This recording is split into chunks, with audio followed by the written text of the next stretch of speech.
बहुत स्वागत है आपका आपके पसंदीदा शो प्राइम एट 4 में। नमस्कार, आपके साथ मैं हूं दिनेश गौतम। आइए पहले आपको बता देता हूं हमेशा की तरह आज क्या है खास। सीएम योगी का मैसेज बड़ा क्लियर, माहौल बिगाड़ने वालों को अब डेंटिंग पेंटिंग की जरूरत हमेशा है और इसलिए बरेली प्रशासन ने तौकीर रजा के अपराधों का लेखा जोखा इकट्ठा करना शुरू कर दिया है।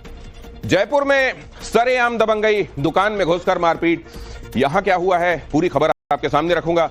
अफवाह के बाद बवाल तो पुलिस ने जमकर भांजी लाठियां, ये खबर भी आपके सामने। पूरे मामले में अब गिरफ्तारियों का दौर जो है वो शुरू हो गया है। ताबड़तोड़ कार्रवाई पुलिस प्रशासन है बरेली की वो करते हुए नजर आ रही है। तौकीर रजा जो कि मौलाना जिसके कहने पर भीड़ इकट्ठी हुई थी उसको गिरफ्तार करके जेल भेज दिया गया है। उसके तमाम करीबी और सहयोगियों पे भी जो गाज है वो गिरते हुए नजर आ रही है। उसके जो तमाम करीबी हैं जो उसको शरण दिए हुए थे या जो आरोपियों को शरण दिए हुए थे उनके ऊपर भी कार्रवाई होती हुई नजर आ रही है। तौकीर रजा के जो सबसे करीबी थे आरिफ, उसके होटल और मैरिज गार्डन को अब बरेली विकास प्राधिकरण ने सील कर दिया है। ठीक उसी मैरिज गार्डन के बाहर हम मौजूद हैं। ये फ्लोरा गार्डन के नाम से ये मैरिज गार्डन चल रहा था। पीलीभीत बाईपास रोड पर ये मैरिज गार्डन है और ये आरिफ नाम के व्यक्ति का है जो कि तौकीर रजा का बेहद करीबी बताया जा रहा है और तौकीर को शरण देने में इसका भी बहुत अहम रोल रहा है। अब देखिए इस मैरिज गार्डन को पूरे तरीके से सील कर दिया है। कैसे रची गई थी बरेली में दंगे भड़काने की साजिश, इसकी डिटेल आपको बताता हूं। सूत्रों के हवाले से कई बड़ी बातें निकलकर सामने आ रही हैं। मसलन बरेली में दंगा भड़काने के लिए 40,000, आप ठीक सुन रहे हैं, 40,000 लोगों को बुलाने का प्लान था। जिन 5 थानों में यह मामला दर्ज हुआ है वहां 390 मस्जिदें हैं। हर मस्जिद में कम से कम 100 लोग जमा करने का प्लान था और इसके बाद ये लोग बरेली के इस्लामिया कॉलेज ग्राउंड में जमा होते और फिर इस्लामिया ग्राउंड से ही हिंसा भड़काने की साजिश रची गई। आरोपी नदीम ने नमाज के वक्त कई लोगों को कॉल किया था और लोगों को सामान के साथ, इन्वर्टेड कॉमा में सामान, आप समझ ही रहे हैं, सामान के साथ आने के लिए कहा गया था।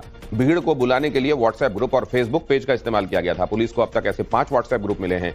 कई मस्जिदों के अंदर आई लव वाले पोस्टर बैनर्स रखे गए थे और इस पूरी साजिश को करीब 7 दिन पहले से रचा जा रहा था। बरेली के हिंदू बहुल इलाकों में हिंसा फैलाने की साजिश थी जिसे पुलिस ने नाकाम कर दिया। रामपुर, मुरादाबाद और बिजनौर से लोग बुलाए गए। बरेली में शुक्रवार की हिंसा के मामले में तौकीर रजा पहले ही जेल में है और इस बीच प्रशासन का डंडा भी चला है। हिंसा फैलाने के मुख्य आरोपी तौकीर रजा की संपत्तियों को सील करने का काम शुरू हो गया है। बरेली में आरोपी तौकीर रजा का दफ्तर सील कर दिया गया है। प्रशासन की टीमों ने अवैध दुकानों को भी सीज किया है जो उसके करीबी चलाते थे। इसके अलावा इत्तेहाद मिल्लत काउंसिल यानी IMC से जुड़ी प्रॉपर्टी को भी सील किया जा रहा है। तौकीर रजा के तमाम जो सहयोगी हैं उनके ऊपर कार्रवाई शुरू हो गई है। जो IMC का ऑफिस है उसको भी अब सील किया जा रहा है। देखिए तौकीर रजा का ये ऑफिस है और अगर आप देखेंगे तो यहाँ पर जो नफीस है वो यहाँ पर बैठा करता था। ये देखिए ये IMC का कार्यालय है और ऊपर अगर आप देखेंगे तो IMC बाकायदा लिखा हुआ है, कार्यालय प्रभारी का नाम है। और आप देखेंगे तो यहाँ पर जो ताला है वो लगा हुआ है। यहाँ पे अगर आप देखेंगे तो क्रॉस का जो निशान है वो यहाँ पर बनाया गया है। नफीस जो कि तौकीर का बेहद करीबी बताया जाता था, नदीम और नफीस 2 थे, वो दोनों जो है वो बेहद करीबी थे। उन सबों के ऊपर जो कार्रवाई है वो अब शुरू हो गई है। तमाम जो ऐसे लोग थे जो तौकीर के साथ में थे, जो तौकीर को सहयोग करते थे, उनके ऊपर कार्रवाई होगी। देखिए यहाँ पर जो दुकानें हुआ करती थी यहाँ सब पे लाल रंग का जो क्रॉस है वो लगा दिया गया है और अब इन दुकानों को खाली करने को कहा गया है और सीलिंग की जो कार्रवाई है वो अब यहाँ पर शुरू हो गई है। IMC के ऑफिस पे तमाम जो दुकानें जो नफीस के अंदर चलती थी अवैध रूप से, उन सभी दुकानों के ऊपर जो कार्रवाई है वो अब शुरू हो गई है। अंकित अभिषेक राज, टाइम्स नव भारत, बरेली। और आगे बताऊंगा आपको महाराष्ट्र के अहिल्यानगर में पुलिस ने क्यों बरसाई लाठियां, लेकिन उससे पहले खबर देखिए। प्रदर्शन करना शुरू कर दिया। जाम की कोशिश कर रहे लोगों को हटाने के लिए पुलिस को लाठीचार्ज करना पड़ा। फिलहाल पुलिस ने हालात पर नियंत्रण पा लिया है। साथ ही इस मामले में 30 लोगों को हिरासत में ले लिया गया है। पुलिस ने लोगों से अपील की है कि वो अफवाहों पर ध्यान न दें।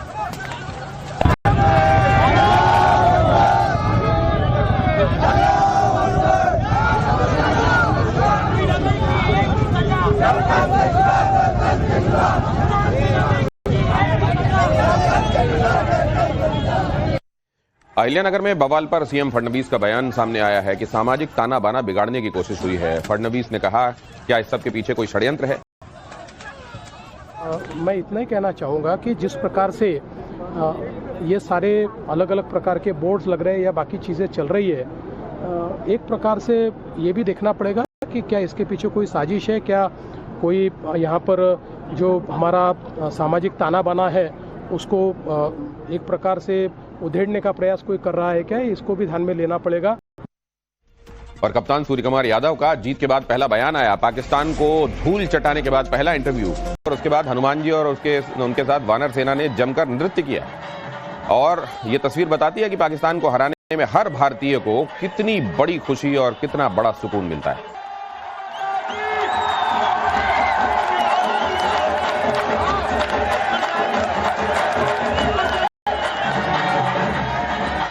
और आगे आपको दिखाऊंगा लखनऊ में कैसे पुलिस ने किया धर्मांतरण गैंग का पर्दाफाश।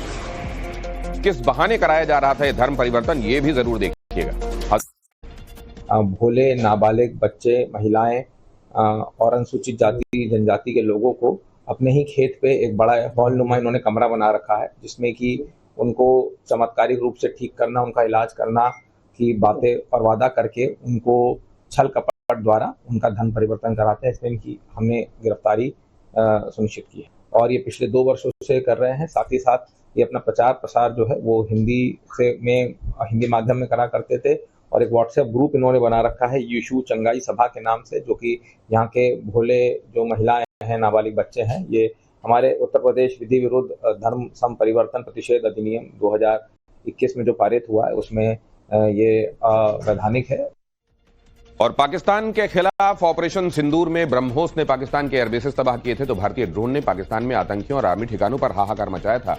युद्ध में ड्रोन की बढ़ती अहमियत और आने वाली चुनौतियों को देखते हुए आज सेना ने एक बार फिर से ड्रोन के साथ एक्सरसाइज की, लेकिन खास ये कि अंबाला के फायरिंग रेंज में आज जिन ड्रोन्स का इस्तेमाल हुआ वो सब के सब भारत में ही बने हुए।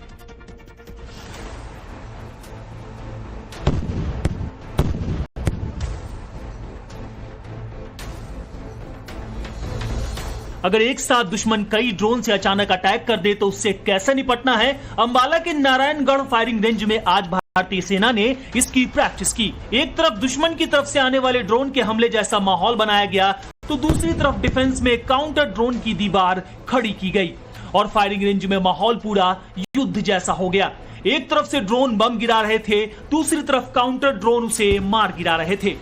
देखिए यहाँ पर तमाम जो सेना के जवान हैं वो अलग अलग जो टाइप के ड्रोन्स हैं उनको लेकर यहाँ पूरी तरीके से तैयार है। जो एक्सरसाइज है वायु समन्वय उसकी एक बानगी, और आप देखिए बड़ी तादाद में गिनना मुश्किल है, इतनी तादाद में जो ड्रोन्स हैं वो इस वक्त आसमान में दिखाई दे रहे हैं। अलग अलग टाइप के, अलग अलग प्रकार के, अलग अलग आकार के जो ड्रोन्स हैं वो यहाँ पर दिखाई दे रहे हैं। आसमान पूरा ड्रोन से भर गया है। अनमैन्ड एयरक्राफ्ट सिस्टम की चुनौती से कैसे भारतीय सेना निपटेगी उसकी तैयारी आप यहाँ पर देखिए। दुश्मन के ड्रोन के आने की आहट मिलते ही भारतीय सेना ने महज कुछ सेकंड में काउंटर ड्रोन का आसमान में जाल बिछा दिया। हर एक ड्रोन को एक जवान हैंडल कर रहा था और उसका टारगेट दुश्मन के ड्रोन के हमला करने से पहले उसे मार गिराना था। लगातार जो ड्रोन्स हैं वो यहाँ पर उड़ रहे हैं और उनसे कैसे निपटा जाएगा उसको लेकर आर्मी की तरफ से ये डेमोन्स्ट्रेशन किया जा रहा है। देखिए एक ड्रोन यहाँ पर आया है और जो दुश्मन के ड्रोन हैं उनको कैसे गिराया जाएगा उसको लेकर यहाँ पर ये डील की। देखिए वो एक जो ड्रोन था वो नीचे यहाँ पर गिराया गया है। इस प्रैक्टिस का मकसद युद्ध के समय ज्यादा से ज्यादा ड्रोन के जरिए दुश्मन को नुकसान पहुंचाना है, लेकिन खास बात यह है कि इस युद्धाभ्यास में खास तरह के ड्रोन्स का इस्तेमाल किया गया। जिस टैक्टिकल ड्रोन का इस्तेमाल किया गया ये वो ड्रोन थे जिनकी मारक क्षमता 5 किलोमीटर तक है। इसके अलावा ये ड्रोन 5 किलो विस्फोटक ले जाने में सक्षम है। खास बात यह है कि सभी ड्रोन मेक इन इंडिया है और इसमें इस्तेमाल होने वाला विस्फोटक भी मेक इन इंडिया है। सेना ने बताया कि युद्धाभ्यास इसलिए किया जा रहा है क्योंकि अगली बार दुश्मन को ज्यादा बड़ी सजा देनी है। हमें जो नंबर्स का रिक्वायरमेंट है अगली लड़ाई में वो बहुत ज़्यादा होने वाला है। कई हजार ड्रोन्स हमको चाहिए होंगे, तो हमारा यही मकसद है कि हम लोकल इंडस्ट्री की मदद से अपने आप इन ड्रोन्स को फैब्रिकेट कर पाएँ। हमने अपनी ड्रोन वॉरफेयर की ट्रेनिंग और मजबूत की है और जैसा मैं कहता हूं कि इस बार जो हमारी ट्रेनिंग है वो पहले से ज़्यादा भारी है, क्योंकि इस बार जो हमको दुश्मन को पनिशमेंट देना है वो भी बहुत पहले से ज़्यादा होगा। इतना ही नहीं, सेना के मुताबिक जल्दी उनकी टीम ड्रोन दीदी योजना में भी सरकार की मदद करने जा रही है। पीएम मोदी की चलाई गई ड्रोन दीदी योजना में सेना महिलाओं को ड्रोन ऑपरेट करने की ट्रेनिंग देगी ताकि वो खेती के कामों में इसका बेहतर इस्तेमाल कर सकें। और यूपी के मुजफ्फरनगर की एंटी रोमियो महिला पुलिस टीम ने एक दलित लड़की से रेप करने वाले 2 लोगों को गिरफ्तार किया है। पुलिस ने इन दोनों लोगों को गिरफ्तार कर जब रिमांड ली तो ये अपने अपराध से तौबा करने लगे। दरअसल मामला फोगाना इलाके का है, जहां पर एक मुस्लिम लड़का दलित लड़की को बहला फुसलाकर लोनी ले गया और उसके साथ रेप की। बाद में उसे दिल्ली की ट्रेन में बिठाकर फरार हो गया। इसके बाद दिल्ली में भी एक टैक्सी ड्राइवर ने नौकरी दिलाने का झांसा देकर उसके साथ रेप किया। पुलिस ने दोनों को आखिरकार गिरफ्तार कर लिया और जेल भेज दिया है। अब कभी करोगे?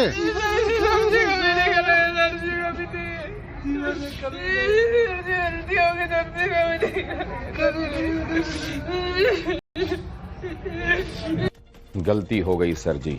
अब बहरहाल फिलीपींस के बाद वियतनाम में समुद्री तूफान बुआ लोई ने भारी तबाही मचाई है। समुद्री तूफान की वजह से वियतनाम में भारी बारिश। मेरे पत्रकार राव सम्राट चौधरी हत्या के अभियुक्त है, जेल से फर्जी डॉक्यूमेंट निकाल कर बाहर निकले हैं। या तो इनको बर्खास्त करके गिरफ्तार कीजिए और नहीं तो देश में जितने लोग हत्या किए हैं उनको भी जेल से छोड़ दीजिए।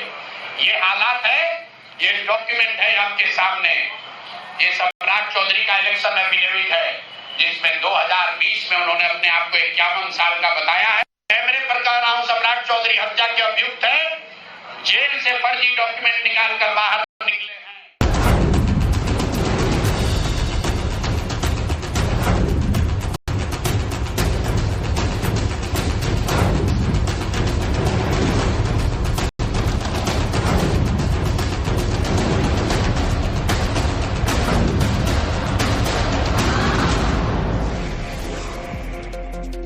बरेली हिंसा को लेकर बड़ा खुलासा। दंगा भड़काने के लिए 40,000 लोगों को बुलाने की थी प्लानिंग। सूत्रों से खबर, हिंसा फैलाने